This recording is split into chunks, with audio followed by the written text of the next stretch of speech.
right? Eventually, that's how it would be. Alright, like for real, so you're gonna know. Okay, so we're gonna do a walkthrough of how to do CPR. Now, the first thing you're gonna want to do is assess the scene. You're gonna want to make sure there isn't any possible dangers to yourself and to the victim, because if so, that's gonna be a bad situation. You're gonna have two people that need help. So once you determine that the scene is safe, you're gonna begin assessment of the victim. So we're gonna check for any agonal breathing or any discrepancies in their breathing, and it'll be agonal breathing.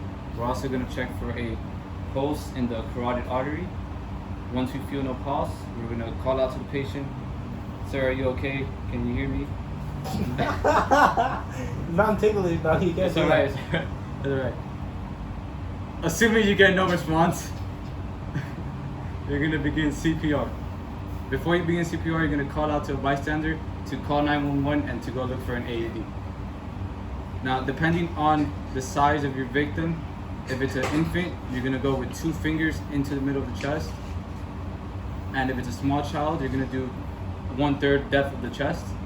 And for both the infant and the child, it's with the child, you're going to do 1 palm instead of 2.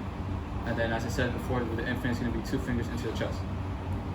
So it's going to be the same all across the board. It's going to be 30 chest compressions followed by 2 rescue breaths. And you're going to repeat this process until EMS or an AED arrives. So as you can see here, my victim is of bigger size. He's already an adult, so we're going to go with a 2-hand CPR. So I'm going to put my hand, one hand on top of the other, interlock my fingers. I'm going to raise up on my hands so that only my palm is on the center of the chest. I'm going to begin my 30 chest compressions. 1, 2, 3, 4, 5, 6, 7, 8, 9, 10, 11, 12, 13, 14, 15, 16, 17, 18, 19, 20, 21, 22, 23, 24, 25, 26, 27, 28, 29, 30.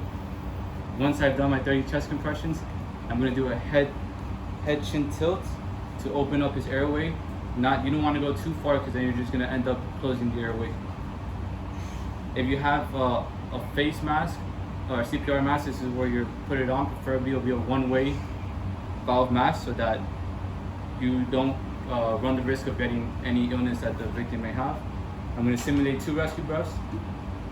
Once I've completed my 2 rescue breaths, I'm going to resume doing 30 chest compressions. And it's going to have to be at a fast pace. You're going to go for 100 to 120 beats per minute on the chest compressions. Now that is fast, and you will get tired.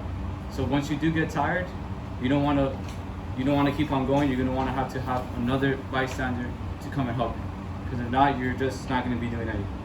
And another thing to add on your chest compressions, you're going to want to make sure that your victim is on a solid surface, because if you're on a bed or a surface that's going to move with the victim, you're essentially doing nothing.